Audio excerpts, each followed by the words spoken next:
Let me know when you're Good to ready, go. Pam. Yep, Okay. you're good to go. All right. This meeting is being convened in accordance with the governor's executive order that has been extended to allow for virtual meetings without an in-person attendance requirement. The meeting is being live streamed. A transcript will be provided at a later date. We have a quorum available for tonight's meeting. And with that, I will turn it over to the chair to start the meeting.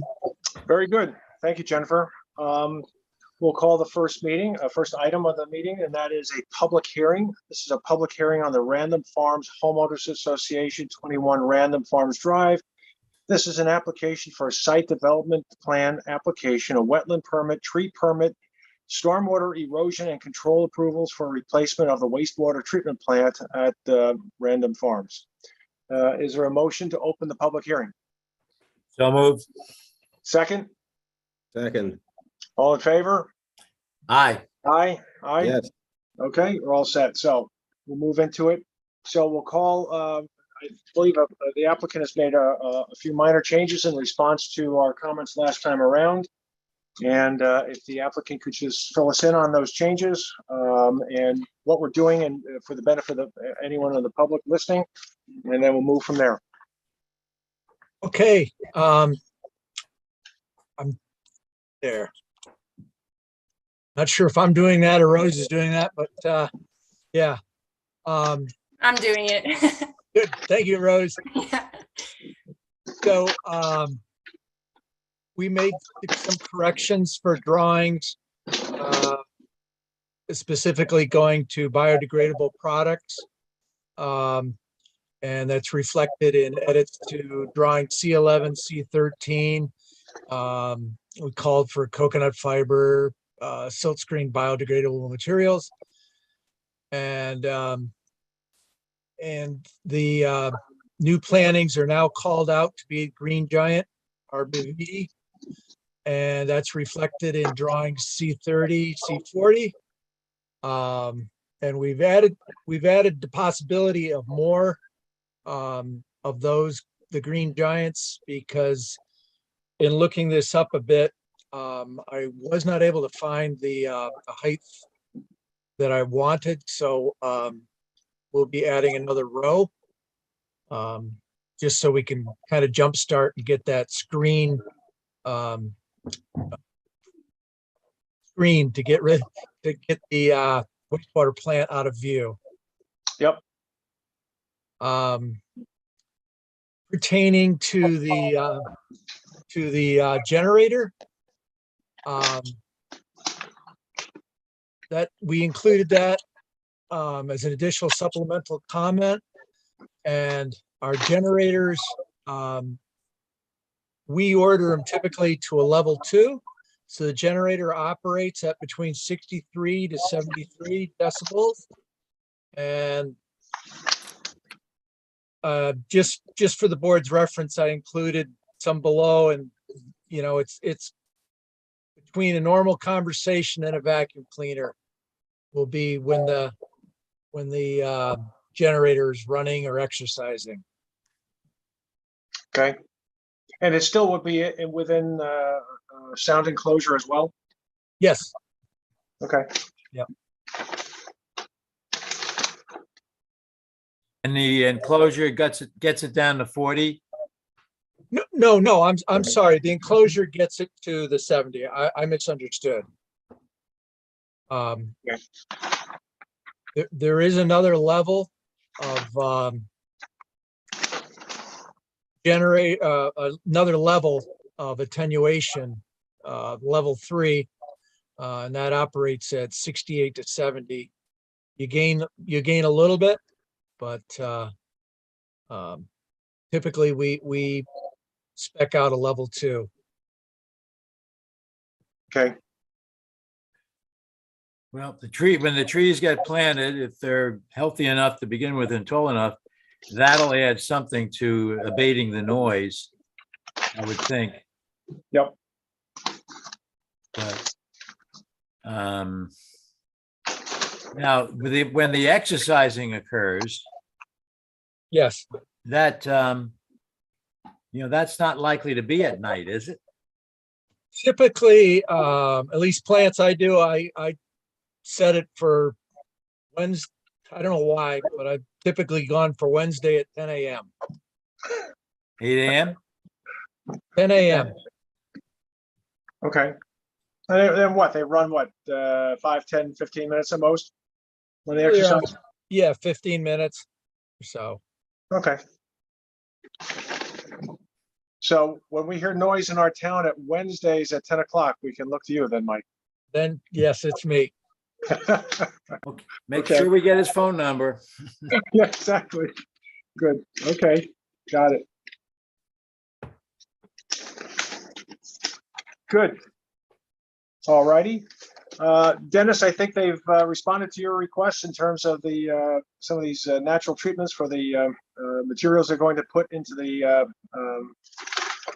water courses. Did you have any other issues, Yes. questions, comments? No, they seem to address everything, and even which Mike didn't mention, including of the seating, because there happens to be this little pocket that is sort of functioning as this wildflower meadow surrounded by areas that are not. So I said, why not, try to foster that and just include that, reseeding when you guys are finished. I said, see what might potentially come back and still function as that. So I know that was added as well. Great. Okay, sounds good. Yep. Sabrina, any questions, thoughts? No, I don't have any questions or thoughts. One of the things that we discussed today, and Jen was kind enough to draft some language, Mike, we had talked about having some requirement for you or for the operator of the plant to provide annual, semi-annual, or monthly reporting as to the upkeep, maintenance of the plant. Okay.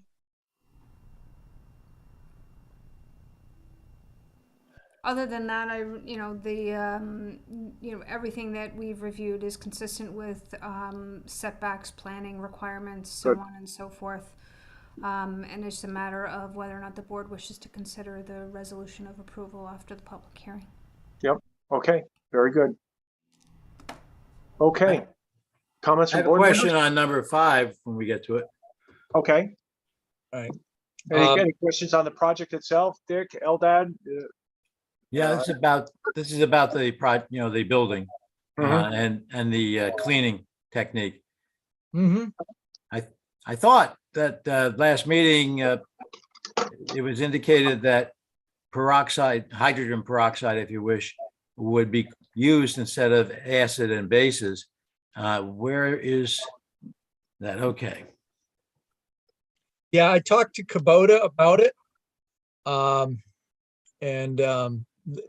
They have been approached by some people for the use of hydrogen peroxide.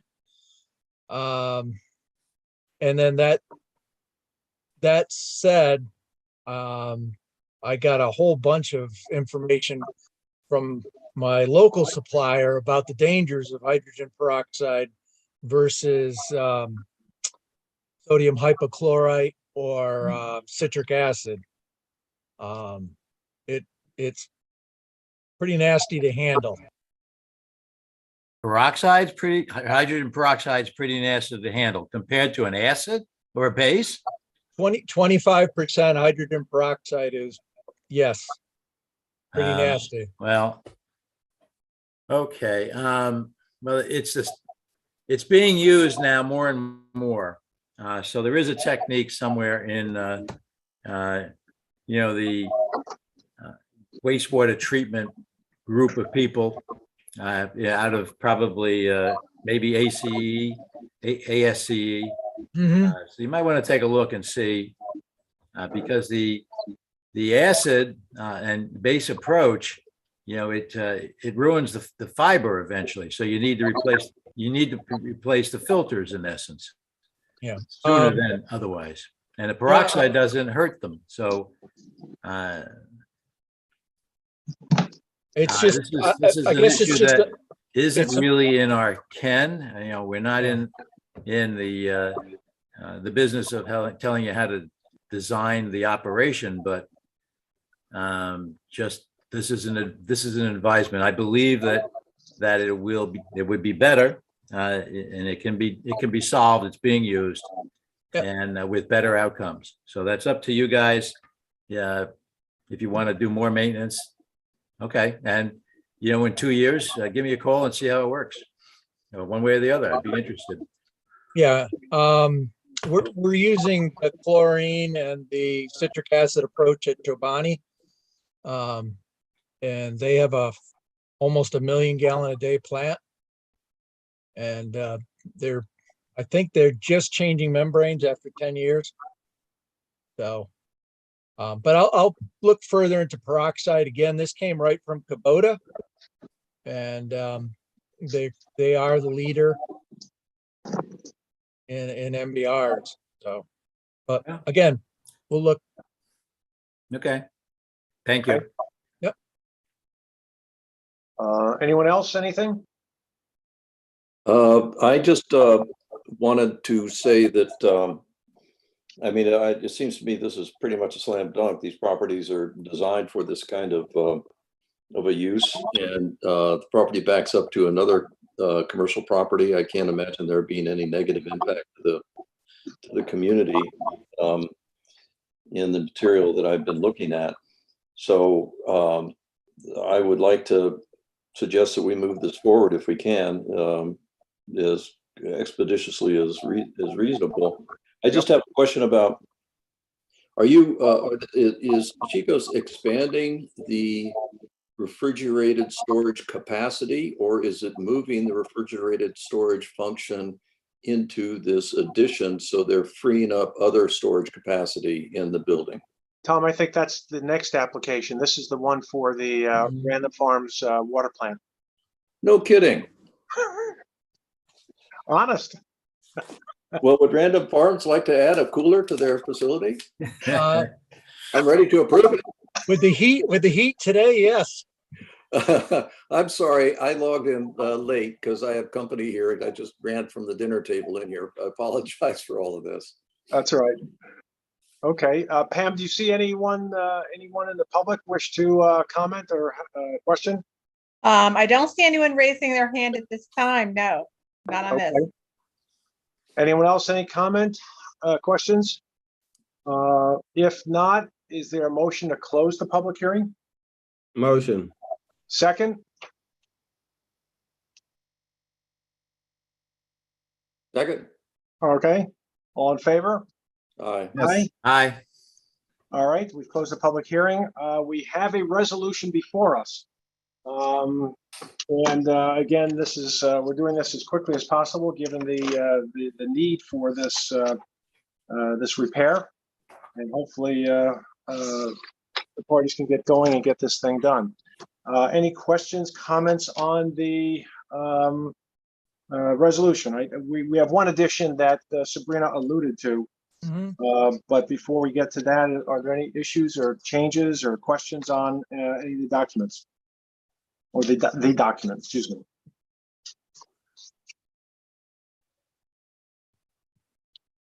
By the way, I had a quick question on the planting plan. Is this going to be the usual 5-year maintenance of the arborvitae plants and trees?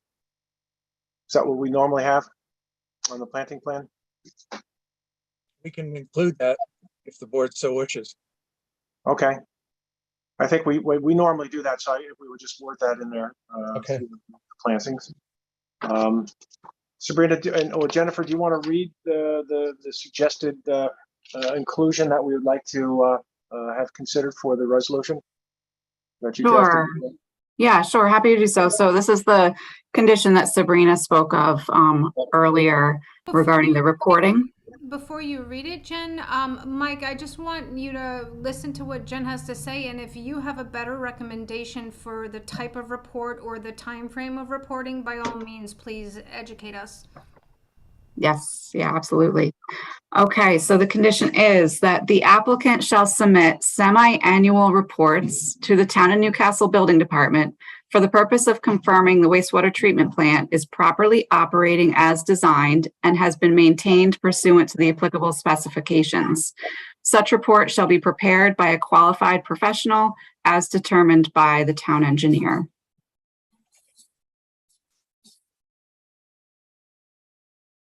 Does that sound okay? Sounds all right to me. Okay. Rose, okay? Yep. Yeah, the thinking on this was, again, just to provide some mechanism for transparency to the community, especially in view of the past history of the prior water plant. So there might be some interest. All right.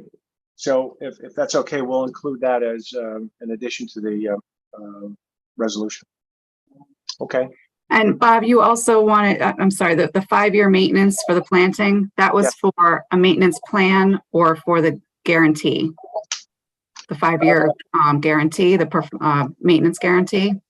Yeah, of the plants, exactly, yes. Yeah, Planting. okay. Yeah. Yeah. Yes. Mhm. Got it. Okay. As amended, is there a motion to adopt the resolution? So moved. Second? Second, All in favor? Aye. yes. Any opposed? No? Okay, motion's carried and we're all set. Thank you very much. Good luck. Thank you. Hope to have the construction done soon. Thank you. Thank you. All righty, we move now to our next item, and this is the DiCICCO'S Supermarket, 230 Sawmill River Road. This is an application for a site development plan approval for a walk-in cooler. Hello, everybody. Hello. Hello, yeah. Hi. I'm Louis DeLee. I'm the architect for the project. Should I share my drawings or do you want to share it? Yeah, that would be great if you did. Thank you. We'll start. So this is the Chico Supermarket, and we're asking permission to build. Can you see that? Yep. Okay. This is a survey of the property. We're basically asking permission to install a exterior temporary structure, which is a walk-in freezer. And you can see the location is to the rear of the building. It's a walk-in freezer, and it's tied together with the interior functioning of the supermarket. This is a picture of the location of the cooler. Again, it's about 9 feet tall. It's attached to the back of the market, and it doesn't get on the way of the circulation of the existing parking lot, and all of the mechanical equipment for the cooler will be is already installed in the main section of the supermarket. So there's nothing to be the exterior of the cooler. A lot of times the coolers have compressors and whatnot above it. This one doesn't have anything. Everything is interior, and it works off of the existing supermarket refrigeration system. With me tonight is Mr. Mike Puma. He's the head of operations for the Chico. So if you have any questions regarding that, you probably could answer that also. But this is the extent of the application. Great. Okay. And we have a letter in the file from the Millwood Fire Department, so they don't have any concerns with it, fire safety, et cetera. So that's good to see. Are there any questions or comments from board member or Sabrina? You want to run through your comments? Excuse me, I'm sorry. No, that's okay. I just have a couple of comments which actually have been incorporated into a draft resolution that the board has for review. There should be a zoning compliance put on the site plan, just to make sure that everything is still conforming as to what it was originally and it's consistent with other requirements of applicants. The walk-in cooler does not change any zoning setbacks, but we do need the table on the plans. I noted that the Millwood Fire Chief did comment, and there is no issue with the cooler. In accordance with seeker, this is a type 2 action, so there's no further environmental review. For the board's information, we did notice this as a public hearing and prepared a draft resolution. So that's really my only comment, is to just include that zoning compliance table on the plan. Yep. So that reminds me, we need a motion to open the public hearing. Is there such a motion? So moved. All right, second. Second. All in favor? Aye. Aye. Aye. We don't have to repeat that. We know we have it documented, but it's always good to, try to do this a little bit more properly. I'm trying. All right. Very good. We do have the comments from the town engineer, and I think it was really limited to observations about the turning radius of trucks going into the back area. And it's, so if the applicant can respond to that or, as a condition, respond to it, maybe there are certain hours where the trucks will be going in and out so that we don't have to worry about the parking spaces. But in any event, Bob had asked that we just mention that requirement. Okay, we can respond to that in writing. Great. Any questions or comments from board members? Yeah, question on noise. Does this walk-in cooler have an appropriate amount of baffling and everything else to limit the noise? It's completely insulated, but as I said earlier, there is no mechanical equipment on the exterior of this unit. The way the refrigeration works is it uses the refrigeration from the existing supermarket. So whatever noise the supermarket makes right now, that's the only noise that exists. This unit does not do anything. Strictly storage. There is an internal fan that moves the air around within the unit itself. But the walls are, 6-inch styrofoam insulated panels. You can't hear anything in both directions.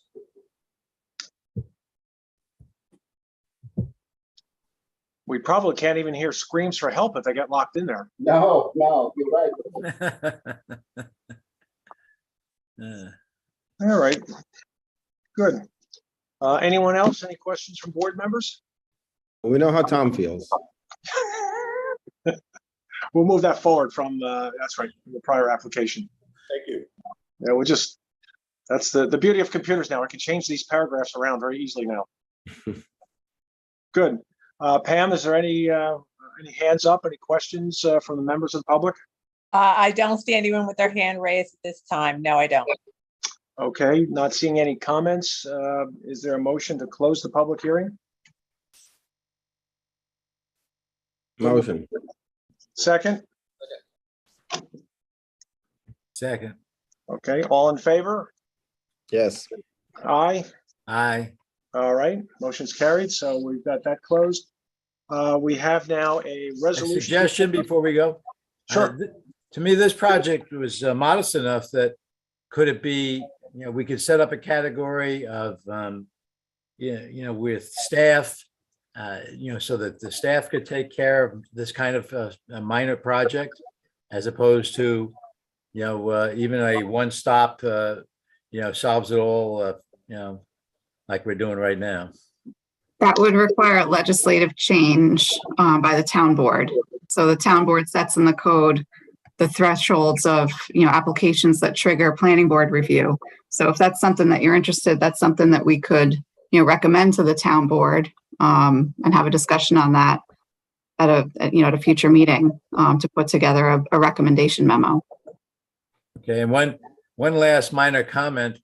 I think that DiCICCO, it's DE, not DI, just for, future reference. When you send the bill in to the, to the client, they may say, it's not our job. No, who are these people? Okay. Good. We have a resolution before us. Does anyone have any, including the applicant, any questions, comments? We will add, I think that information for Bob's sketch was in here, wasn't it? As a condition to resolve that issue of the turning radius? Yes, it's number 4. Yeah, I see it on page 2. Anything else, anyone? Yeah, on the extract, I think we should make the name DE instead of DI on resolution DiCICCO'S Supermarket. All right. I guess so. Sure. Okay. Okay. It's hard for me to find anything more minor than that. Yes, I know that. Okay.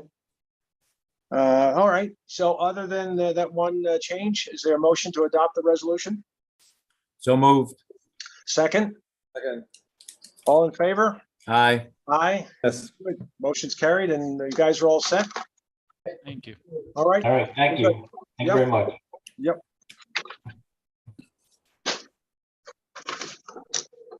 Okay, we move now to our next item. This is an informal appearance before the planning board. This is Chappaqua Crossing, 480 Bedford Road, application for a site development plan amendment for the installation of garbage receptacles.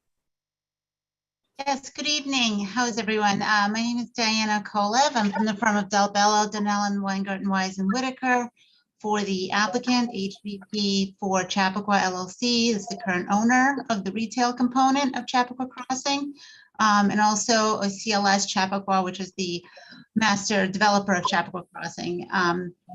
Also on tonight is Matthew Steinberg from DTS Provident, the engineering consultant for this application. And I also see Felix Charney, who I'm sure you all know. As you know, the redevelopment of the former Reader's Digest campus has been, a long journey, but now that it's built out, the retail component, the day-to-day operation of that component has certain site restrictions, certain site plan restrictions are proving to be difficult and burdensome for the tenants and potential tenants. So in particular, the 2015 retail site plan approval contains a condition that prohibits the exterior storage of refuse or recyclables. And so this imposes, a burden on the tenants, the retail tenants, without really any corresponding, clear corresponding benefit to the project neighbors. And so what we're asking for the board to do is to eliminate that condition that prohibits the exterior trash containers and dumpsters on the site, and to permit the installation of 2 12x7 trash enclosures to service the retail buildings. And these particular buildings are D, E, and F. And those are depicted on the trash enclosure plan that Mr. Steinberg is going to take you through in a moment. But in general, these enclosures are proposed to be installed in existing parking areas. And so they will only result in the elimination of 4 parking spaces in total. And they've been designed to conceal the trash containers and to a 6-foot-high privacy fence. And so, to look like, it'll be a good looking enclosure. So I just wanted to pass this off now to Mr. Steinberg to walk you through the plan, to share his screen as well.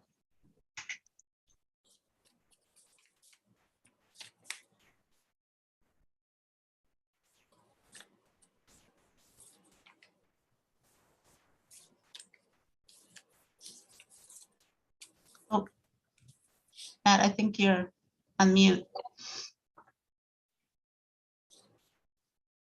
Sorry, my apologies. Thank you. I hope everyone can see my screen. My name is Matt Steinberg with DTS Provident. I'm a planner with the firm. We received comments from the Director of Planning and the Town Engineer, so we will work to prepare detailed responses to those. But tonight we'll just walk you through just essentially where these are located and a little bit about these proposed enclosures. So Diana mentioned one is adjacent to building F, which is occupied by Lifetime Fitness. It's in the southeast corner of that parking lot.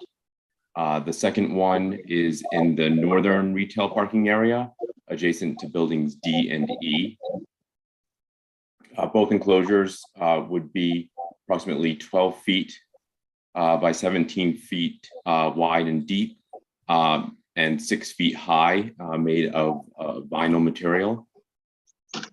This is the one adjacent to Lifetime Fitness in the southeast corner of the parking lot.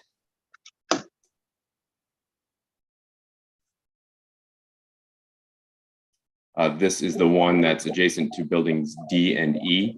On that sheet that was submitted to the board is a detail of that of the design for the trash enclosure. There was a comment from the planning director about the material and color sample. So we will submit that as part of the response to comments. But we did bring tonight an example of that material and color. It would be an earth tone brown that is designed to complement the stone and brick and siding that's found on the retail buildings at Chappaqua Crossing. And right now, we'd be happy to hear any other comment from the board so that we could, respond to those as well. Okay. Sabrina, do you want to run through your comments? Is there any others that you want to highlight? Well, I think that, Matt has recognized them. One of the questions I had, and parking is a fixed number at the site. And installation of these garbage corrals will take up 4 spaces total, 2 from each. And so my question is, are you guys monitoring parking at the site? And I know that we have gone through, COVID, occupancy issues, that type of thing, and the site isn't still completely built out. But I wanted to know whether or not you have anything in place to track the parking, because you do not only have the fixed number that's there today, you do have a land bank situation as well. We've always said there's enough parking, but we need to know that you're keeping track of it somehow, and just looking to the future, because if the planning board is cognizant of making this change and reducing the retail parking by 4 spaces, we do need to know that and keep track of it. I guess, Sabrina, I could try to answer that because I'm the only one still around who was involved with all the different pieces. Certainly the proposed location of what we call the lifetime trash facility would only inconvenience the students at Greeley, who freely park across the shopping center ad nauseum. So we do try to keep those folks off, but we've not been very successful. Even with their intense parking, primarily up in the Lifetime lot and in and around Whole Foods, we have not had any complaints from any tenants or shoppers or anyone else relative to parking availability. The balance of the site, it kind of gets commingled between the operation, the balance of what Tom used to call Main Street and really the active medical. And we certainly have a shortage of parking on the grade level where we've primarily handicapped all the spots to provide patient access to Northwell. But the northern area has accommodated primarily all of the parking. So to date, despite that there are 4 vacancies still in the retail, we haven't had any problems in terms of that regard. In terms of people monitoring, mostly it's been just more an enforcement action, Sabrina, really trying to get the high school kids not to park on the property. But if you want us to start to do some kind of a monitoring, and we're certainly happy to do so. I think it would be helpful to start monitoring. I don't know that you need to do it on a daily basis, but on some routine basis to monitor how the availability of sites in both the medical or the office use as well as the retail use. Because 10, 15 years from now, we may run into a parking issue where we're going to have to access the land banking, and as the site matures and you want to do different things on the site, we really need to get a handle as to what is the current parking status and are there trends that we're seeing or not. Okay, well, we could catch up with Matt and try to figure out a way to corral that information for you. We're still the owner of the office building. We've sold everything else off, and the office building actually is for sale at the moment. So we're kind of on our way out, which probably gives great joy to all of you who've seen way too much of me for way too many years. But no, we love Christmas with you. Christmas in July. But we'll do that, Sabrina. And we've always looked at the North Village. We've done a lot of studies. If you go back to the terrain days and things of that nature, we've computed that we're subject to your permission. we can build a boatload of additional parking up there in the north end if we ever needed it. There's lots of ways to do that, but I'll try to find out some way to count usage so that we can establish some sort of a historic timeline here.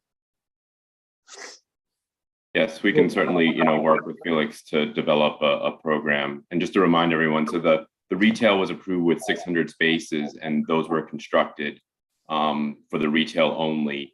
The land banking is associated with the office parking, which is obviously monitored separately. So I had one question, but now I have two questions. Thanks to Sabrina's question and Felix's answer. I would want to be careful that, about what monitoring means. I would want to make sure that monitoring doesn't become closer, to policing. And so I'm curious what, if what monitoring could look like.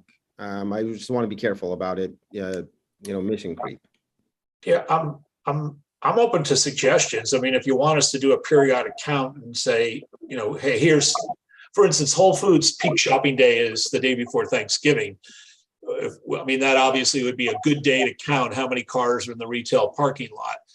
Lifetime Fitness is kind of morning, noon, and then in the evening. So, if you've got something you want us to do, we'll try to do it. I really don't have anything in mind other than we need to keep track of it.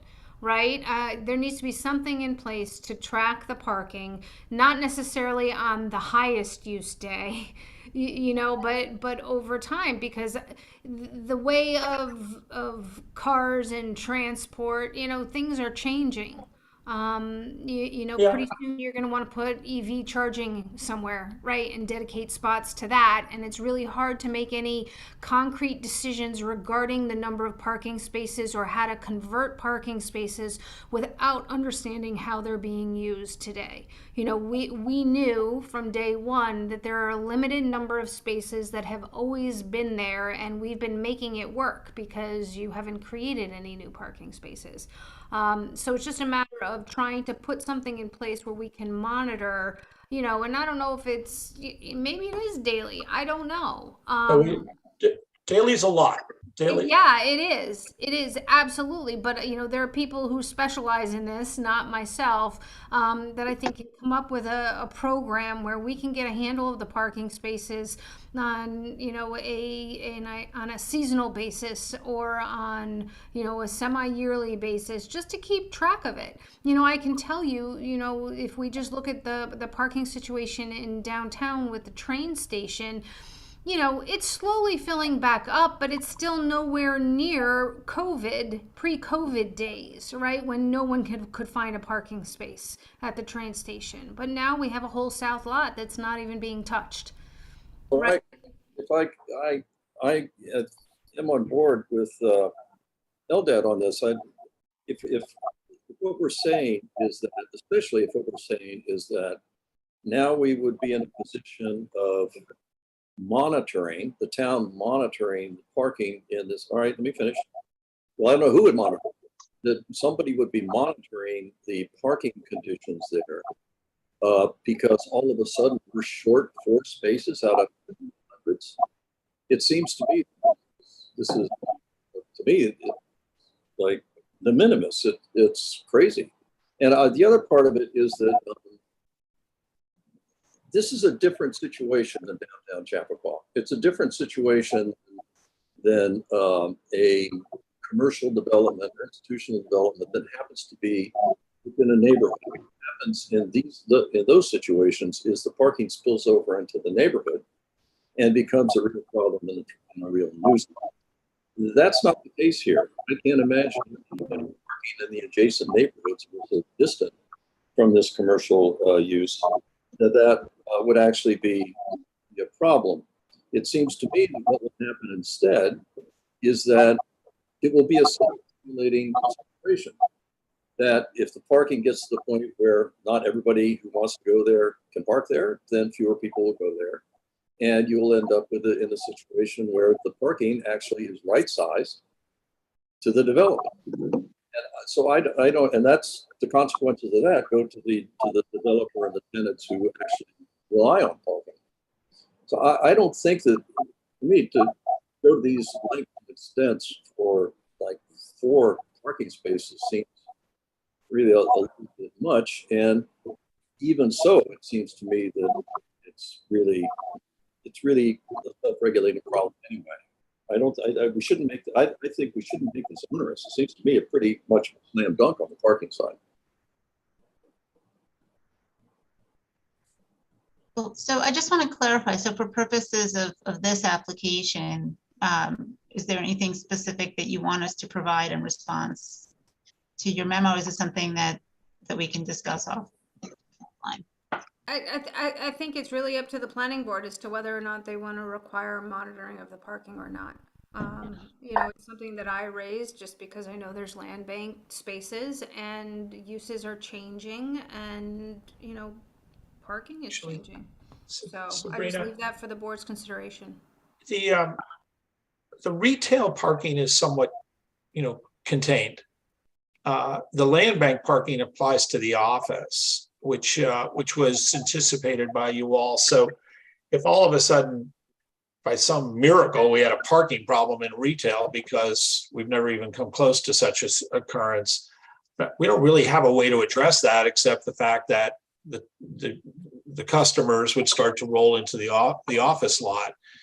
And the way the tenancies really occupied the building, we have a perfect shared parking scenario between the apartments. Nobody really monitors to make sure the apartment people in the 200 building are parking exactly where they're supposed to be. So politely, the parking kind of works. Where the parking may not ultimately work is if, in fact, you know, we have a significant amount of expansion going on in the office, which point we've contemplated, and we have the dollars put aside to expand the North Village. So I'll do whatever you want because that's more or less, you know, the rules of the road. But we can give you a report twice a year or something of how many, you know, what the average customer usage is. I just need some guidance. That's all. Well, I think it's appropriate to do this on a limited basis and just a couple of snapshots over the course of the year. I mean, I think now is not the right time. Summer is off peak, but maybe take a snapshot, just get a feel in terms of a week, so you see what goes on Sunday through Monday on not a holiday week, but a week in September, October, whatever, and see what it looks like. So Matt, see if you can figure out something or maybe float whatever concept by Sabrina on the retail. Really on the retail only. Right. Remembering that the 200 building also shares parking off to the right of Whole Foods out there, where the Whole Foods employee parking is. The apartments, rather, the 200 building is out there as well. So we'll try to come up with something. So what this is what I don't understand about this is that if we do these snapshots and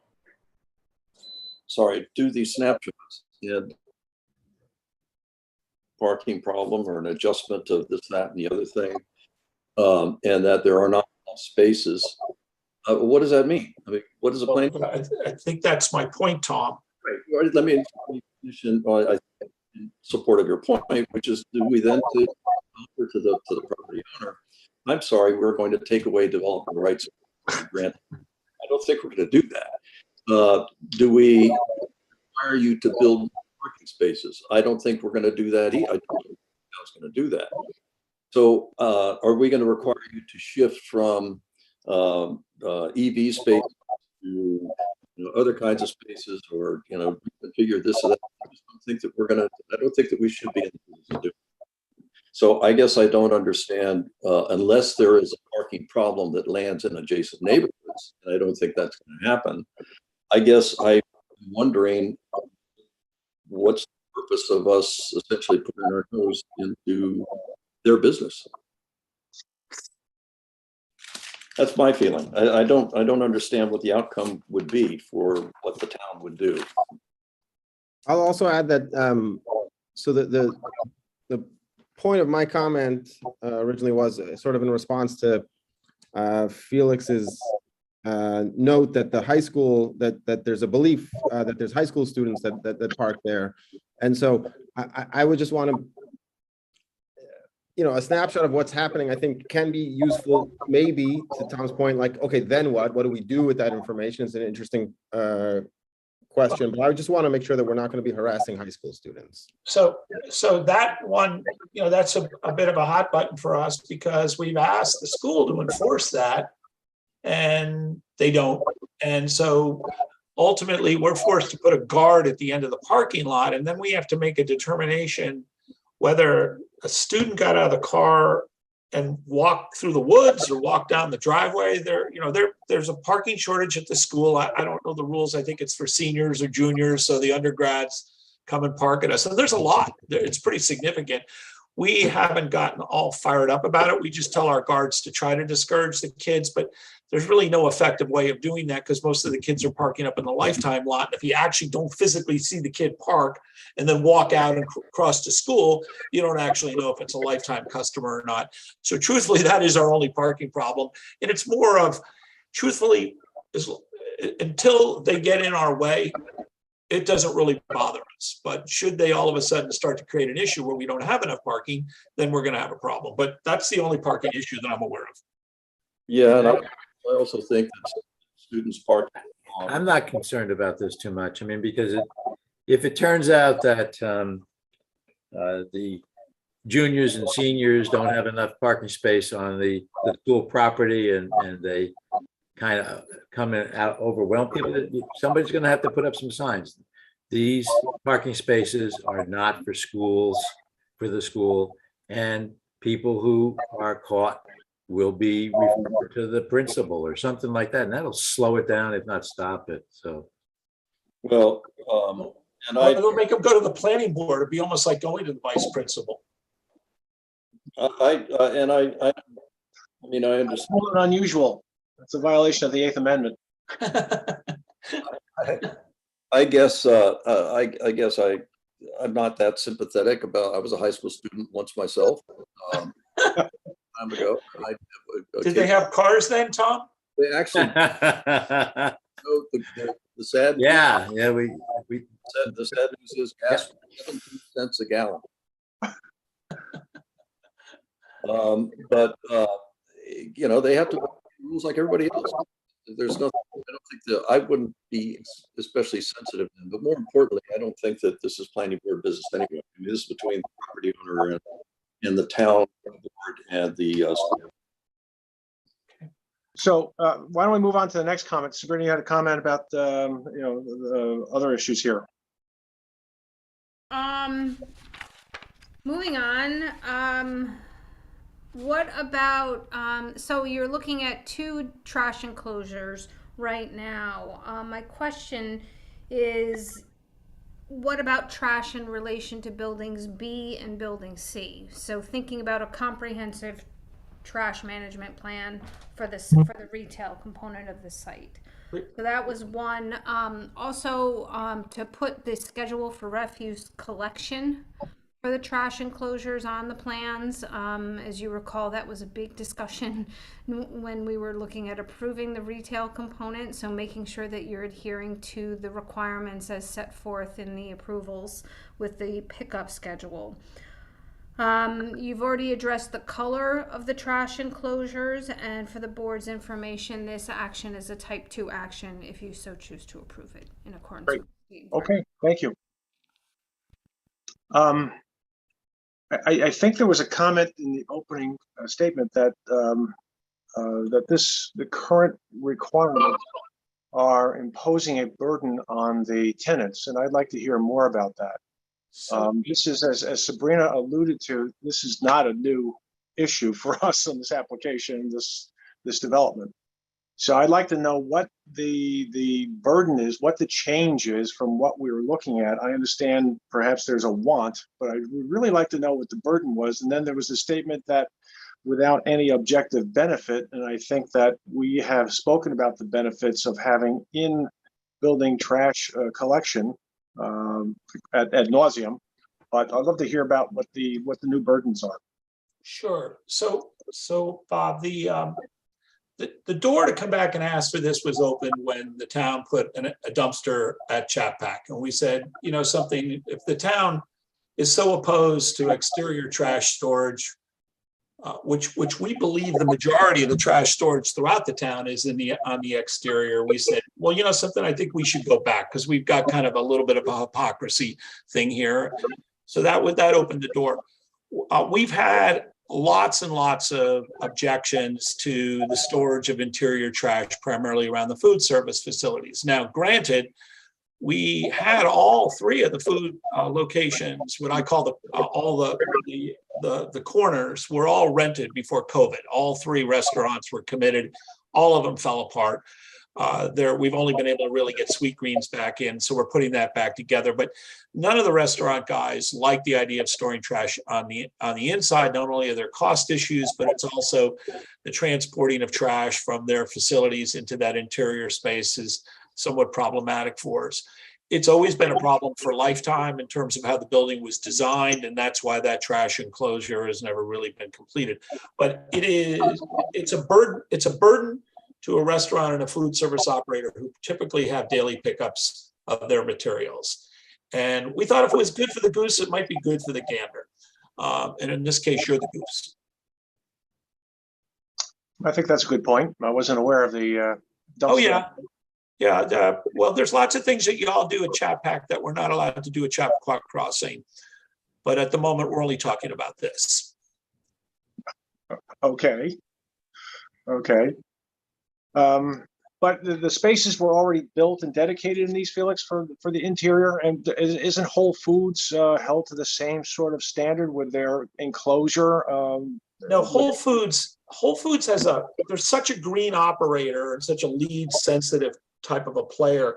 They designed a very expensive trash processing facility that's in their delivery component. There's compactors, all sorts of things. And remember, they have 40,000 square feet and they have a very, very complicated delivery system there, and it's all enclosed. And we all spent collectively a bunch of time designing that. So they've got it covered on a whole nother level. This is really, if you will, for everybody else who doesn't have magnitude of GLA that Whole Foods does. Okay. Well, I think the benefits were that we did discuss. I mean, again, Chappaqua aside, which is an interesting issue. I think the benefits that we identified was that this was fairly close to some residential areas, and this is going to be a even larger residential area with the Toll Brothers, and that the issue was basically, as we did with Whole Foods, was, you know, trash blowing around, vermin, et cetera, and containing those. And if these were contained within the buildings, those tenants would have tremendous incentive to keep things in good order. Very often throughout town, we see some of these trash compactors get banged up, sloppy, messy. I mean, it's just a fact of life. But respectfully, we've been operating for, it'll be 4 years this December without a CO. And I think we're a quality operator. We've operated appropriately, both with cleanliness and safety. The only trash compact, the exterior trash storage, which is going to be most proximate to the residential, is at Chappaqua. It is surrounded by Toll Brothers, soon to be built condominiums. The distance from these two locations to any residential, it's screened on Roaring Brook Road by all of the lots that we gave the town for open space. And it's screened on the back of the E&F building by virtue of the balance of the shopping center. So it's extremely remote. We operated as in a first-class facility. We've sold the shopping center to an extremely high-end outfit out of Chicago that operates something in the area of $8 billion worth of real estate. And they've been a wonderful operator. Dave and I are still, if you will, managing the shopping center. So I would say that, our behavior has not, in my opinion, warranted any of these concerns. Okay. But you know me, I always say that it's never me, it's you.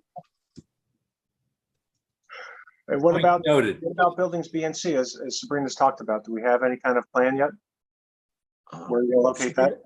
I'm getting so old. Which one is B and which Whole Foods? Is that, what letter is that? Whole Foods is A, B is the adjacent retail to Whole Foods. Yeah, everybody who's adjacent to Whole Foods is kind of like a stationary trash producer, except for some medical waste that comes out of the north well, which is handled separately. So Right. you got Fidelity. So that's pretty benign. What was the other one? C is Starbucks. Is Starbucks. To be honest with you, Dave is on vacation, which I wish I was. I don't know how Starbucks handles their trash. I should know the answer to that. I don't know how. Matt, do you know? Does anybody know? So my understanding is that both B and C currently have indoor trash rooms, but how that's, actually operated, I don't have that information, but that was what my understanding was from Dave. Okay. It's kind of like if it's not a problem, we don't hear about it as the operator. Right.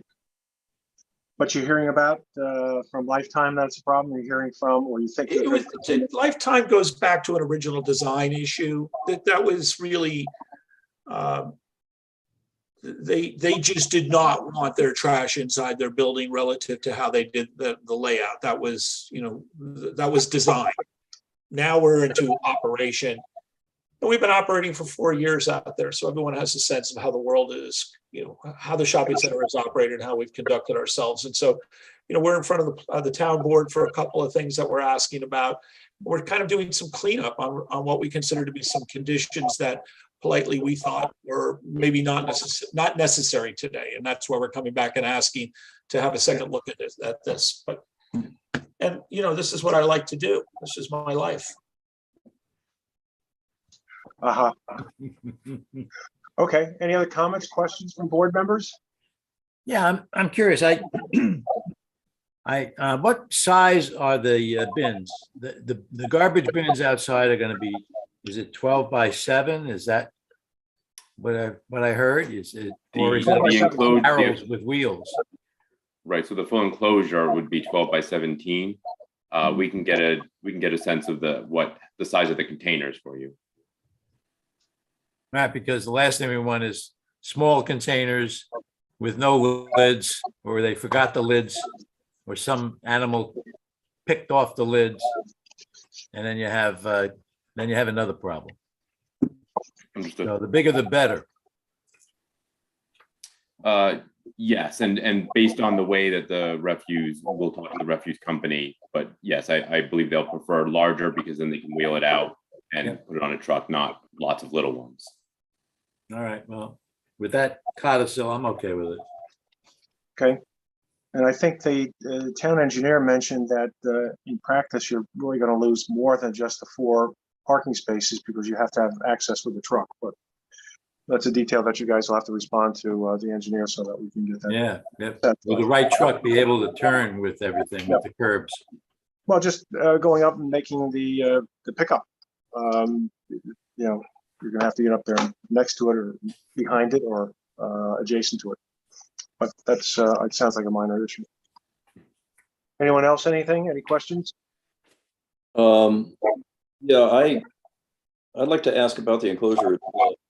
I see that it's a steel post structure with steel frame, essentially. Is that right? Yes, it would be. That's what the drawings say anyway. I think. Yes. Yeah. Yes. So what are the panels made of? Did I hear somebody say plastic? It's a vinyl fence material that makes up the actual exterior. Okay, so I'm real concerned about that over time. The bit where people are going to be moving out of that enclosure in order to get the trucks. I mean, I'm assuming come out of the and up to the back of the truck, and then the truck lift of some kind picks it up and dumps it, and the bins get pushed back in again. It's that kind of an operation, is probably correct, right? So with all of that going on, I just have the feeling this thing's going to get beat up pretty quick. And I really think that we need to be looking at a much more robust material in order to protect this thing from getting damaged. The concern is once it gets damaged, few people, it's not going to get taken care of. It just takes a long time for that kind of thing to get fixed. I'm concerned that it's going to be going to be an eyesore, and it really shouldn't be if we approve this. So I'd like you to take a look at that, and look at what the industry standards might be for something like that. You might consider moving around there, whether there are any, what do you call it, bollards that need to be next to this thing. The truck will damage it. And so when they are moving big metal bins in and out, they don't hit the enclosure. It's a good idea, Tom. The bollards.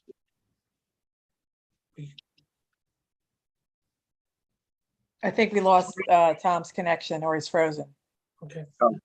Okay. So while we're looking for Tom, I just wanted to remind everyone, the reason we're still operating under a temporary certificate of occupancy will be 4 years this December. This is the only remaining issue for us to get a CO. And so we continue to pay TCO extension fees, et cetera, et cetera. It's been, Diane probably knows what the amounts are and when it is, but we don't have a CO on this property that's been operating for 4 years. And this is the exterior trash storage that's been operating up in the Roaring Brook Road section of the property is the reason we have to resolve that. Okay, fair enough. That's not something that's been delayed on our end, right? Well, no, it's not. It was a Okay, condition. just checking. Thank you. It was a condition that we did not meet, that we had hoped to get relief from, then rolled into COVID, then da-da-da-da-da. But here we are now trying to clean up all these open issues. The consequence has really been financial on our side in terms of paying these extension fees on the TCO. I think you guys have to deal with that administratively periodically where you grant them, but I don't know. But that's the end of the TCO CO saga. Okay. All right. Folks, I have to hop, if you excuse me. I appreciate your time. It's always nice to see everyone. Hopefully we won't be doing this on Christmas. Good enough. One last thing, Felix, would it be possible to have some sort of something that we put in the condition for approval, that you're going to have some sort of regular treatment for vermin and that kind of stuff around these things? Absolutely. It's in our best interest. Yeah. Bob, but yeah, if you want to put that in, we're absolutely, again, I don't think there's been any issues out there to date in the 4 years, but we're happy to comply with such a condition. Okay. Thank you for your time. Excuse me for departing early. Yep. Okay, any other questions from board members? If not, Diana, did we give you enough information and Matt direction in terms of what we're looking for? I think we're looking in terms of resolving the issue that the town engineer raised, getting the information regarding buildings B and C clarified, as Sabrina's asked. I guess a more robust structure and with protection and some sort of regimen for vermin protection. Were there any other things that we talked about that we want to see here? Does anyone have any problems with the colors or anything like this? I don't, but does it strike anyone as obnoxious or something? And again, it would be helpful if you would, Diana, in your cover note, it might be helpful if you articulated those burdens so that we have that in the record. Yes, we can do that. Maybe without the goose and the gander thing. I think just for background, and I'm happy to write it down as well, but for background, what they're looking to do in the new owner Heitman in buildings D and E is to put in carry out restaurants. Part of that is the relief that we're seeking from the town board, which we did mention that in the letter in April. And so that's what they're foreseeing is an issue in leasing, having that restriction and the interior storage of trash being an issue for those type of operations. Okay, fair enough. Anyone else, anything? If not, Sabrina and Jennifer, do we have to go to a public hearing on this? We do, okay. Yes. well, these are relatively minor issues, so why don't we schedule this for a public hearing with the assumption that we'll get this information from the team and be in a position to open a public hearing and perhaps move it forward from there. Are we looking at September, Sabrina? What's the, okay. Yeah, it would be September 13th is the first meeting in September. Okay. And what, Felicia, what's the date for submission? Okay, for the September 13th meeting, the submission deadline is August 22nd.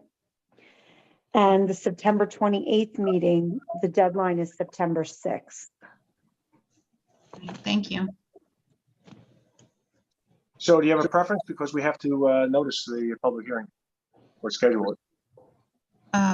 So Matt, I don't know what your thoughts are on some of what If you meet your the office. submission deadline, we'll have enough time to notice it.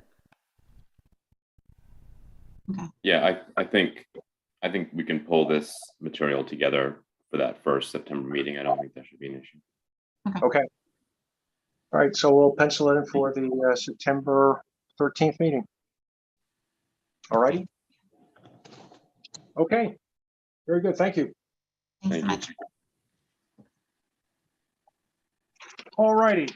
Our next item is a concept plan discussion. This is the Volgenau, I mispronounced it, I apologize, Foundation, 249 Croton Dam Road. This is an application just to discuss a concept plan for the redevelopment of the castle out there. Good evening, Mr. Chairman. Good evening, Mr. Chairman and members of the board. David Steinmetz from the law firm of Zarin and Steinmetz. Good to be back before your board and to see all of you, and very excited, Mr. Chairman, to introduce the Volgenau Foundation in connection with the Elder Castle site. I'm joined by most of our team this evening. I'm joined by my colleague, Dominique Albano, Andy Pearl, the general counsel to Volgenau, Irene Crarup, also with Volgenau, our project engineer, Paul Dumont from JMC, John Meyer Consulting, from Kiernan Timberlake, our project architects and planners, Matt Crissell and Billy Faircloth. And as the chair indicated, there is no application pending. We are here in a pre-submission format, and we very much appreciate the fact that we have a chance now to speak with your board. We've had 2 meetings with Sabrina, Bob, and staff to talk about this. This is a very unique, interesting, and I must tell you, a really, we think, cutting edge and fun application that we are all really proud of, and I should say anticipated application. So Elder Castle, I think you all know, a really interesting piece of property on Croton Dam Road with a fascinating stone castle. It's located in the town's R2A zoning district, and we are considering filing for a special use permit for an institutional use. Volgenau is extremely interested in having a climate action center, and we'll talk a little bit more about that, and we can get into the details of that to the extent you wish. In essence, Volgenau is affiliated with some of the most renowned scientists, planners, and environmental sustainability consultants who literally have been working for quite some time on climate action, the Paris Accords, and a host of issues that are of pressing importance to all of us who are involved, obviously, in land use, sustainability, and the importance of green infrastructure.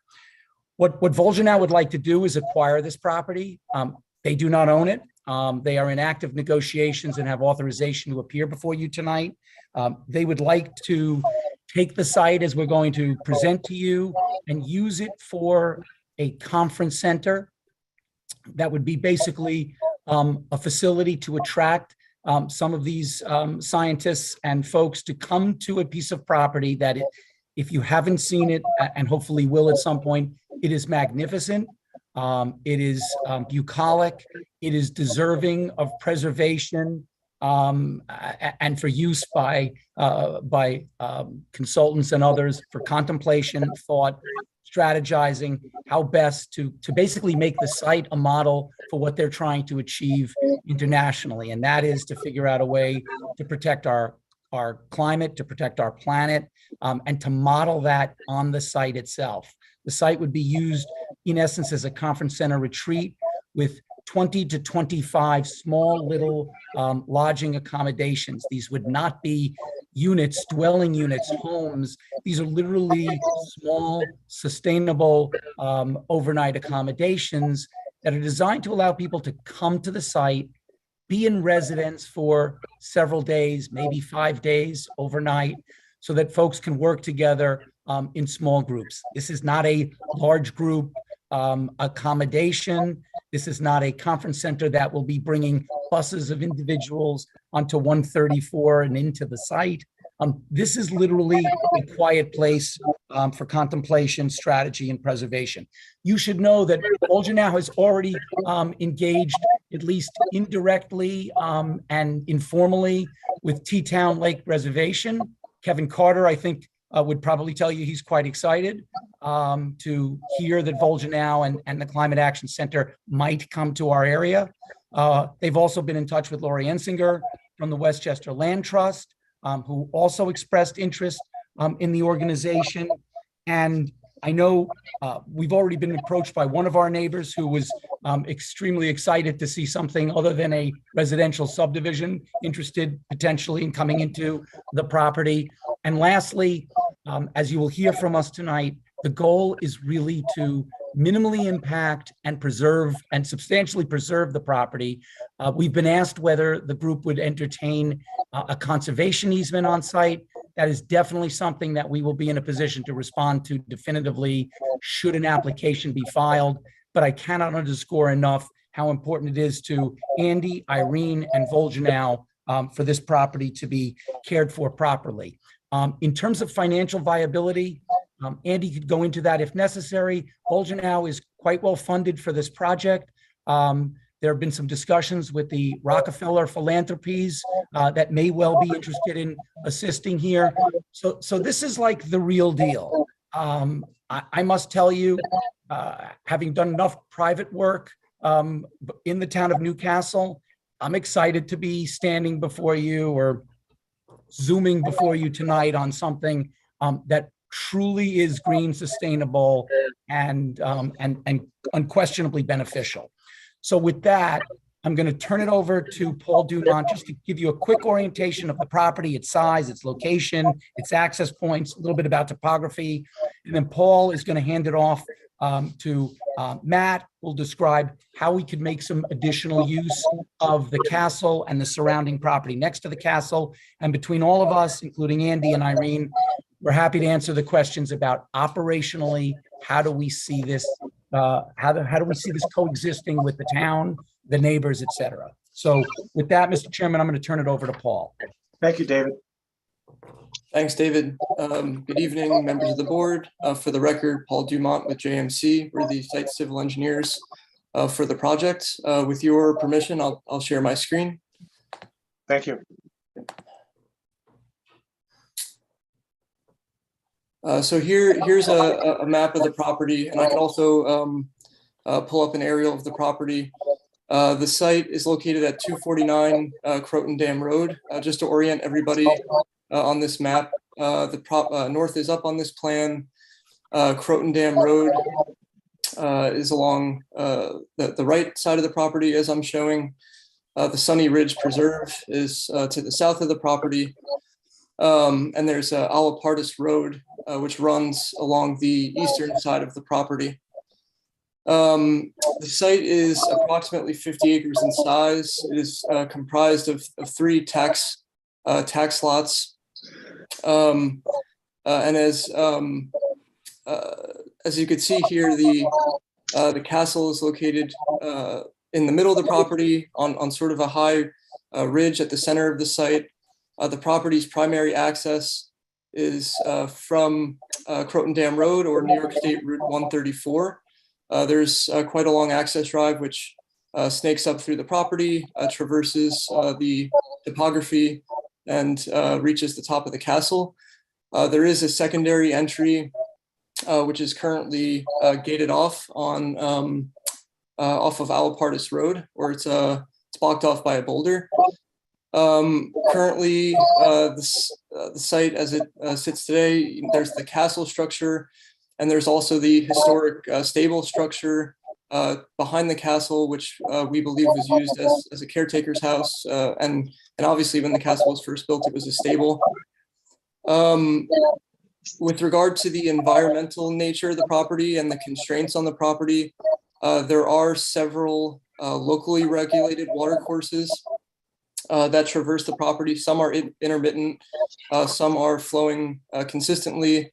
As you can see, just to the east of the castle, there is a pond there, which connects to another pond to the south of the site that crosses the access drive. And there's also another watercourse to the west of the castle, which connects to a pond on the southwestern portion of the property, right adjacent to the preserve. There are town regulated buffers, 150-foot regulated buffers, because the property is located within your town's environmental protection overlay district. So with all those factors considered, we developed a base map to kind of serve as the basis of Kieran Timberlake's thoughts and concept designs. And this is just a zoomed in graphic of the castle area where the development is going to be focused. There's also regulated areas of steep slope on the property, which we've also mapped and did take into consideration, and Kieran Timberlake did take in consideration when they developed their concept design. So I'm going to turn it over to Matt Crissell, who's a principal at Kieran Timberlake, to talk more about the design. And Matt, I'll let you share your screen so you can drive the slides. Great, thanks, Paul. Okay. So. Can I make a suggestion that if you're not speaking, to mute your mics, please? Yes, thank you. So everyone can see my screen? Yep. So this is just to step back for a moment. These are some key planning goals, as you know, Paul outlined a number of the initial sets of constraints as before we begin any kind of design project, spending time with really defining what some of the goals and aspirations are. And these are some of the commitments that the team has started to make.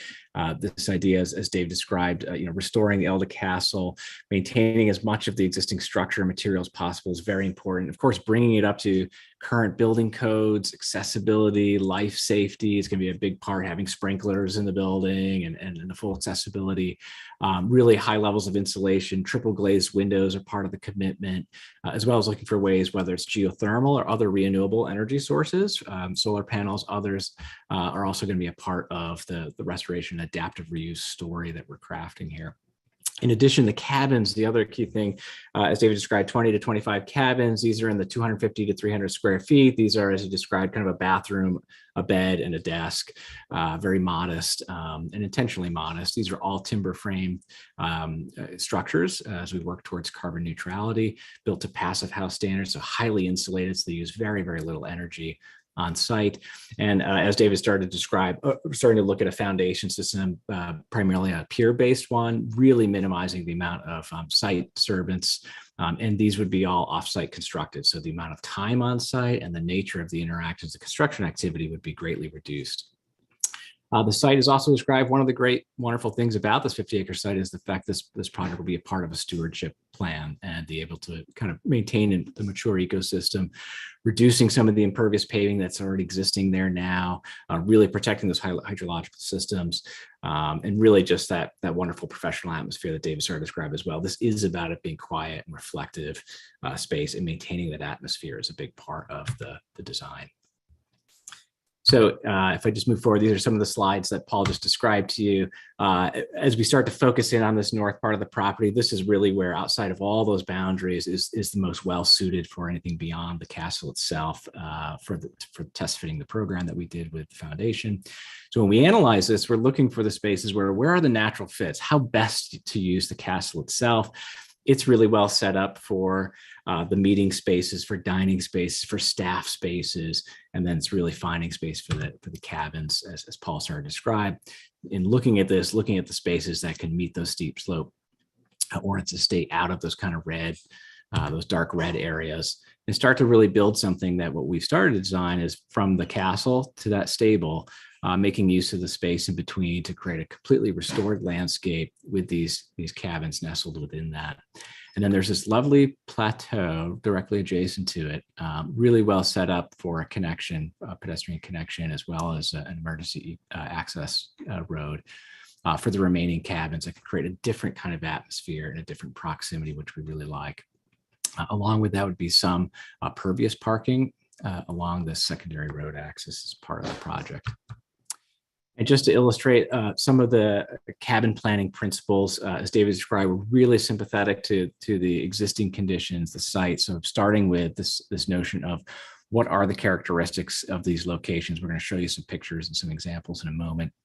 Starting to understand the opportunities for the simplest and most minimal intervention in terms of the locations, doing the work on the analysis that we just started to illustrate to you. That will continue to develop out with detailed surveys and an actual design and engineering, not just these test fits, but starting to identify with the conditions on hand, how best to fit these in. And it's really that opportunity to minimize any of the habitat disturbance based on both the foundation design and the locations, so that really the inhabitation here is to maximize the views of nature and that these cabins are in fact nestled within.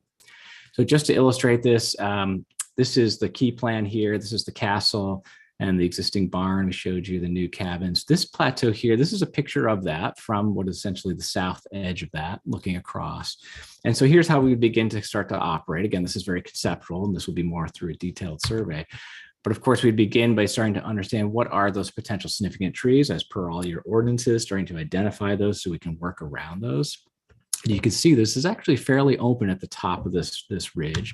So there are going to be opportunities to start to thread some of these cabins within with minimal disturbance of anything of real maturity in terms of paths and cabins themselves. Towards that option of being able to, again, minimize the foundation, utilize some of the rock that's there and some of the natural features so that these cabins just nestle right into the existing conditions. I'll just mention this is a view just then to the west of that in that little valley portion there, so you get the sense of what that might look like.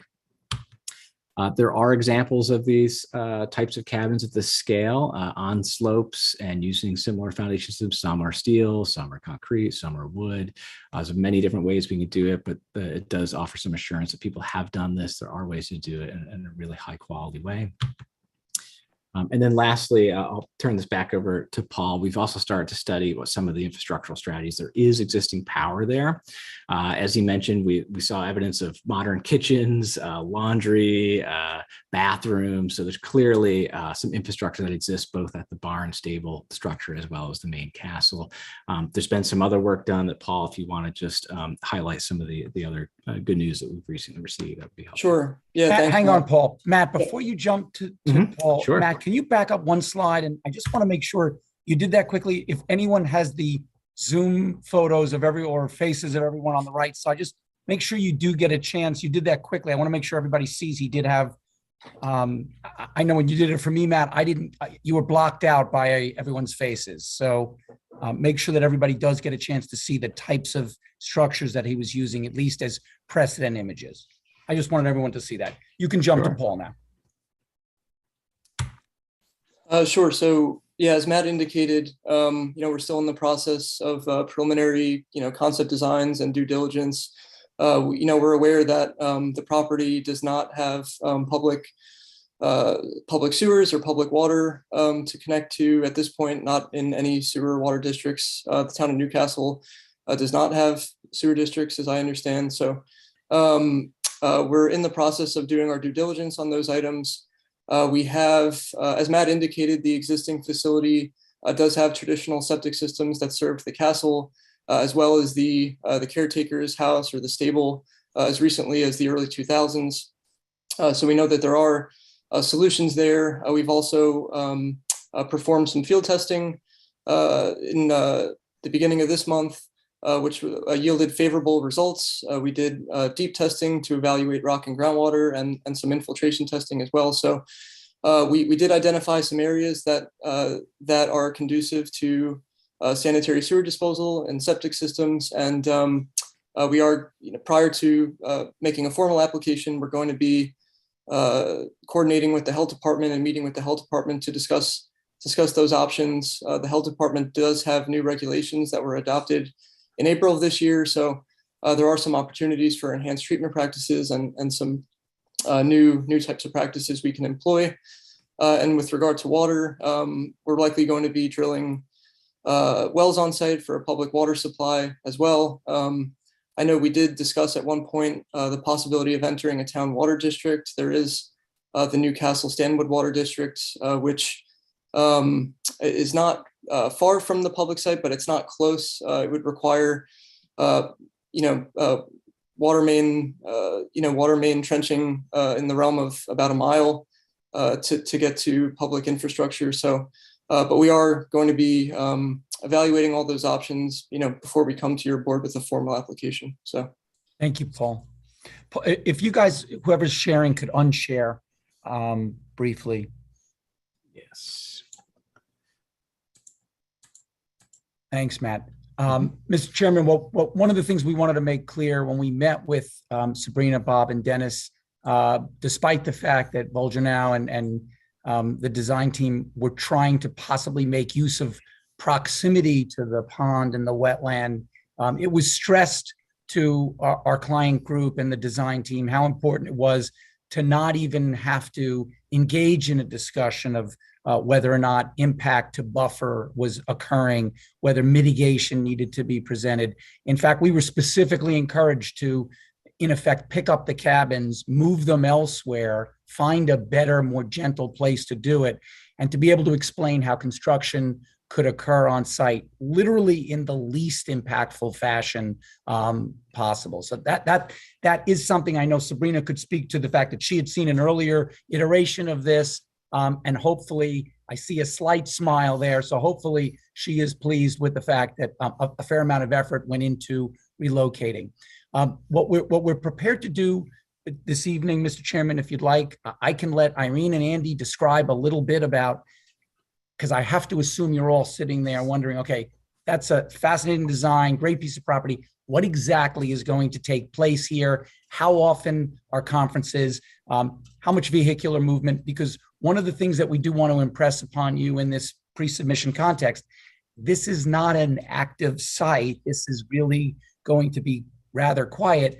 But rather than hearing that from me, Andy, or maybe Irene, you want to just explain how you think this works for the organization and your mission. Yeah, so the idea is that there's going to be four. Oh, sorry, Irene, let me just jump in for 1 second and just say that, our concept here is that there is growing evidence that gathering and thoughtful retreat in special places like this can foster deep connection among participants. So that's the way we envision using the property. Irene can talk to the specifics about the number of retreats we're talking about, the number of participants who would be on site. So Irene, why don't you go ahead with that? Thanks. Yeah, so what you should help envision here is that these are group meetings of 25, up to 25 people who are on site for 3-4 days, sometimes 5 days. Working workshop style, retreat style, towards specific solutions that could be within land use, or it could be within carbon dioxide removal, different type of policies. We are talking about all types of actors working on climate change. So from public-private partnerships, it can be a type of sort of advocacy meeting with government officials. It could be scientists, journalists, media people. but everything focused on mitigation and what is needed in the next 10 to 15 years to get where we need to be. And we are envisioning 40 retreats a year of these 3 to 4 days. People arrive in the morning or afternoon Monday and leaving again Thursday or Friday morning. And they will not necessarily leave more than once, maybe to go to the local restaurant, but otherwise they are on site and they're not moving their cars back and forth. They're there when they are there to concentrate on the task in front of them. There will also be a few 15 to 20, 25 one-day meetings, one day, better call them 24-hour meetings with one overnight stay. So shorter meetings, but again, we are down to a number of like 20, 25. And then we suggest offering the center to local groups working on climate and conservation, other environmental issues in the area, in Newcastle, Westchester, Putnam County, up the Hudson Valley, who would like to use the place, and that would be free of charge, but they will cover cost of food, but that is it. But it will be sort of a in-kind use for local groups that are aligned on mission and program. Most of the program will take place during the week, so there will be limited activities during the weekends. It is meant to be a place where people come for work during their regular work hour. Irene, can you explain why you were looking for, or Volgenau was looking for something A, of this size, and B, of this bucolic nature? Why, if you're going to do a conference center, why not just get a conference center in some hotel in a corporate park somewhere and just put everybody inside and do your thing? Well, if you look around, there's not that many places that actually fit a smaller group that wants to be more isolated, and will want to be out in nature and want to go deep. So this is more of a retreat center than it's a conference center, but it will have that kind of mix that you do, because normally when you will look at retreat centers, they are very much sort of yoga retreats, of places for people to go in silence. And this is a hybrid. This is a mix where trying to get people to this place to really focus. And there's not that many hotels that would fit this group and what they need to accomplish this kind of deep dive in a quiet and quaint setting, and where there's nobody else there.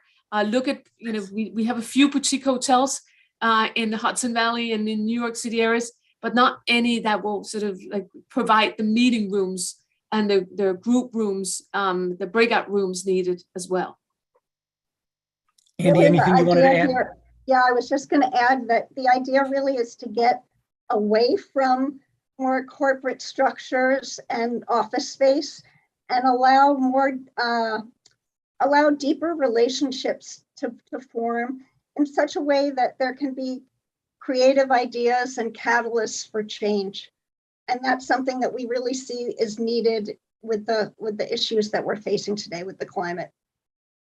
And just to build up on that a typical report that is created for the United Nations on climate change, people spend a few hours on it. There's never any real follow-up. Here we are trying to both do follow-up, new ideas, go deep on all the infrastructure needs that we all are going to face in the next 5-10 years in order to mitigate climate change at the level needed. Andy, without asking you to divulge anything inappropriate about donors and funding, I just want to make sure that I didn't misstate anything about the fact that you are adequately funded for all of this and that you have begun relationships with T-Town and Westchester Land Trust and others. And everything you stated was correct. The Volgenau Foundation, just so you all know, is a private grant-making foundation. We currently grant about $15 million a year, mostly to conservation organizations. And that would be the source of the funding for this project. So the purpose of important to us, state that there any of these groups, people working on site will not be paying for it. It is the Volgenau Foundation that covers the cost of the retreat. This is not an income producing property. so to at least the way we view it, it is not a commercial venture, though we understand it's not a residential project, but it is kind of a unique hybrid. So the reason we're here tonight, Mr. Chairman and members of the board, we wanted to get a sense of the board's reaction. We had met with staff. If in fact we pursue this, then we would pursue this with all vigor. Our clients are anxious. They have been looking for a suitable property in Westchester or the immediate area for some time.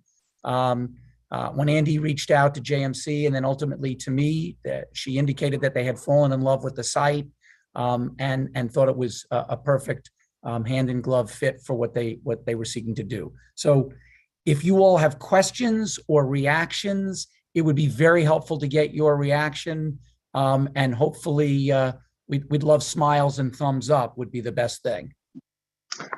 I think, just speaking first here, I'm sure others will chime in, but I think it's an extraordinarily exciting project and one that would be very, very much welcomed by the town, by the community, by the residents. I think it's a superb use of the property. I don't anticipate, especially with the sensitivity that you have used with your design teams, I don't anticipate that you would have any kind of issues or problems. I mean, I don't want to get all planning board in terms of mundane stuff about, where the dumpsters will be, how often the food people will come and the cleaning people, that kind of stuff. And you guys never focus on dumpsters, do you? No. So one of our favorite subjects, that are sewage septic fields. So, those are things obviously that you pay Paul to take care of. And he will, but those are just the things that we have to go through in terms of the process. But I would imagine that the reception that you'll receive from this board and any other board that you might have to appear before will be extraordinarily favorable. I think the town would be very proud to have this in the town. Not for me. I don't know if others want to chime in. Again, I don't think this is the place to start getting all planning board on the stuff. We don't have an application. We all know what we do on those kinds of things, but those are not going to be hurdles that are going to be impossible to resolve. Well, thanks for this presentation. It is it's the first time I'm seeing it, and it's very indeed very exciting. I mean, as someone whose first name starts with the letters ELDA, I am predisposed to like this application. And I do like it. It's really interesting. I have a bunch of thoughts, some questions. I mean, first of all, I think your infrastructure, you have the slide about infrastructure issues that you're trying to resolve. I'm sure those are going to be challenging. And I look forward to hearing how you think about resolving some of those. A question, not an issue, but a question. You talk about 25 cabins and thinking from a lens of sustainability. Is there an argument that a single structure with accommodations for 25 people is more sustainable than 25 individual units? Matt, do you want to handle that? Sure, I can start. We did study how we might aggregate more together. I will say with some of the site limitations, if you start to go multi-story, you get into corridors, you get into two means of egress, multiple stairs, elevators for full accessibility. So while you gain some in terms of some initial thoughts of smaller footprint by going smaller and taller, you start to compete both with the castle, and I think its proportion and scale and the kind of access to light it has, but it actually started to use up a fair amount of additional building material for all the kind of circulation, whereas the individual cabin scale we're using the outside and the natural trails for the circulation. We're able to keep things lower so we can maintain tree canopies and sight lines and that connection to nature. So by actually able to use the existing landscape for much of the circulation needs and not having two means of egress and elevators for all the accessibility, it actually yields a better fit to the landscape. Got it. And then, thank you. And then Irene was going through sort of at least conceptually what a schedule would be as far as conferences. And to me, it sounds like a lot, but not in a bad way. If you're going to do something like this, great, make it be useful and contribute to the thought leadership that you'd like it to. I mean, that's obviously critically important for us. And so if it's going to be used, that doesn't bother me. Obviously, there's going to be some sort of environmental review here that needs to take into account, all the stuff that environmental review takes into account, traffic and all the other impact. But great, if it's going to be used, let it be used for a good purpose as often as possible. I love that. Well, as someone who professionally during my day job makes similar presentations to what you all are doing now, and I'm always encouraging my own clients to come with sort of benefits to the community at large. The idea that you would somehow open this up to community groups, students, whatever that looks like, and that are aligned with your mission. That sounds fantastic to me. I would love to learn more about that as you continue to develop that piece of it. I think that's important and in keeping with your mission. And the last thing I'll say is, a lot of times we'll get a residential subdivision or something that's more straightforward, and then people may complain or have concerns and say, well, why isn't it something like this, like a sustainability center? Well,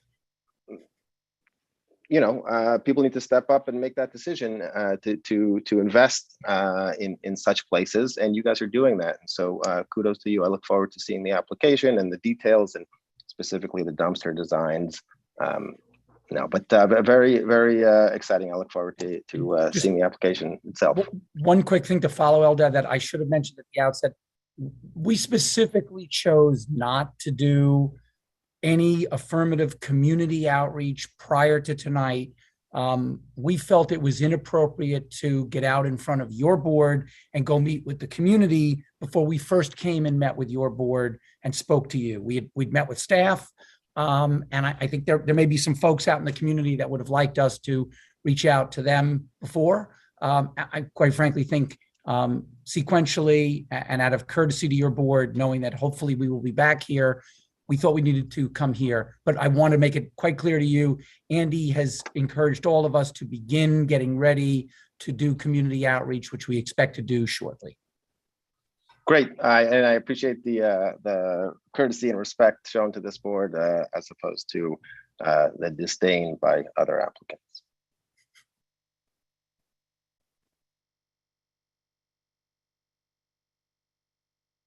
So I'd like to chime in if I could for a second. Tom Curley here.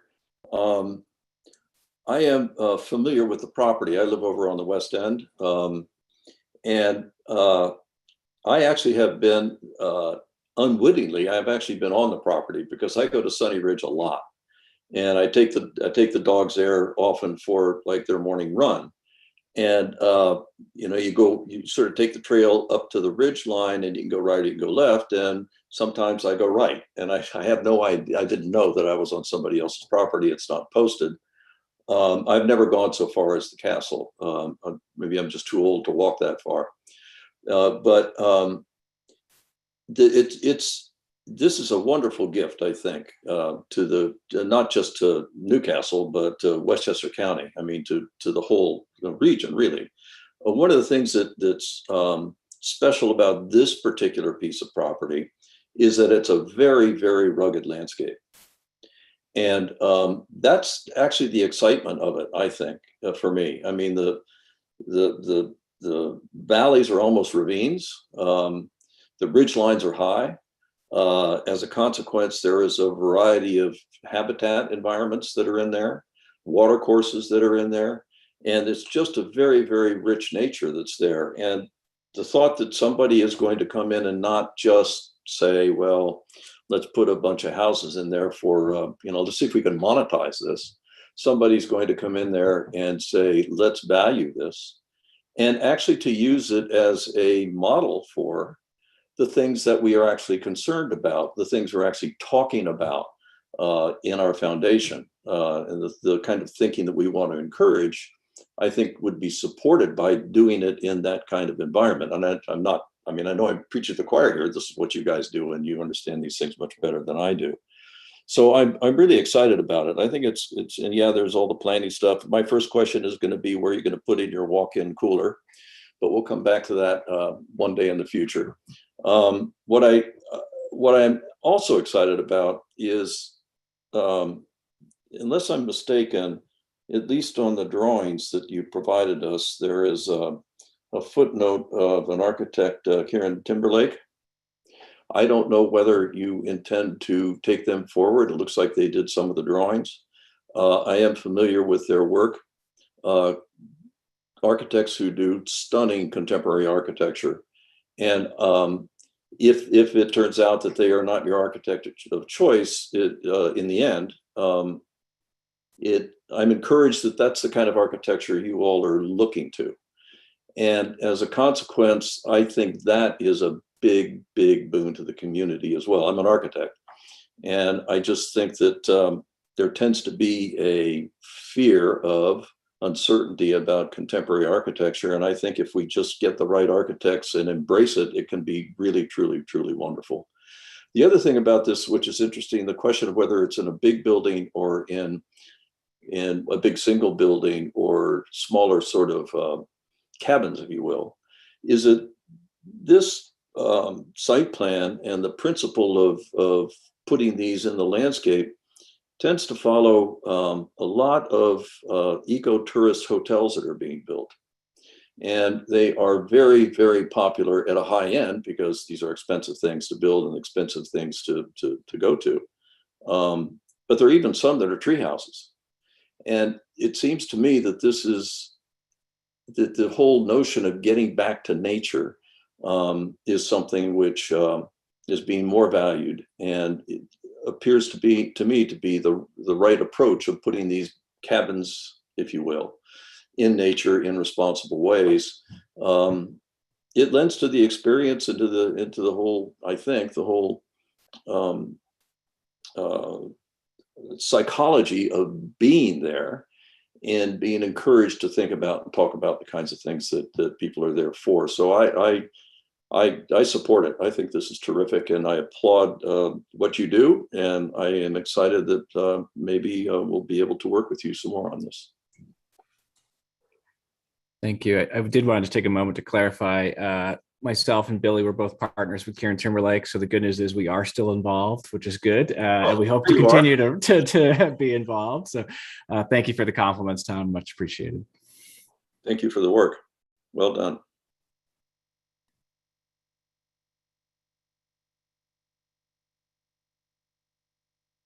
I think Dick may be speaking and he's muted.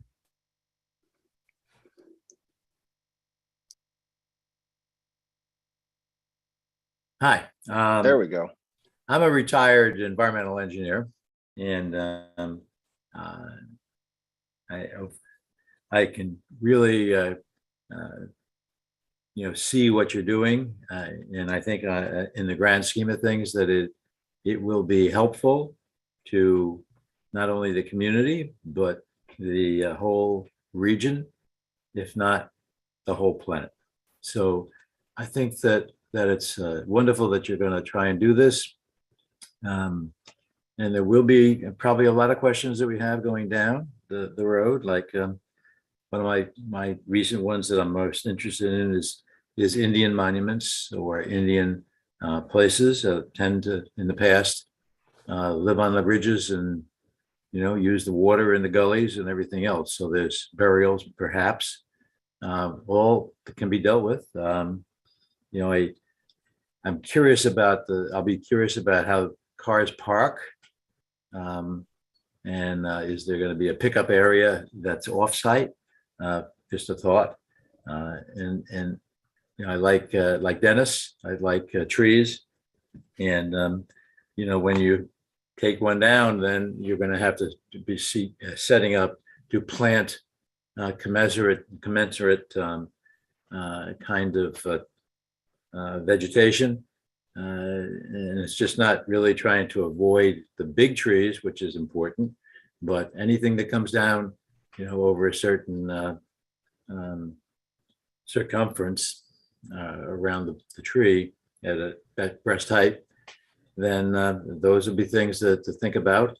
And I suppose you know that if you can't fit it in the design, we have a fund that, you know, that could be used to allow us to plant elsewhere if this was inconvenient as to how your setup is going. I noticed on the drawing that some of your building, I'm not sure if it's new building pieces that you're thinking of adding to the castle or not, but it's right on the, you know, the 150-foot setback, and that's legal, but usually we try and move it a little bit more than, you know, right on the line, so that, you know, that the you know, the gullies and everything heading towards the ponds, you know, are kept extra clean with just rainwater, as opposed to water running off rooftops and you know, and elsewhere. So there's a bunch of things which I'm sure you've you know, found in other projects that you've done, and I'm sure you have the ability to organize and have your staff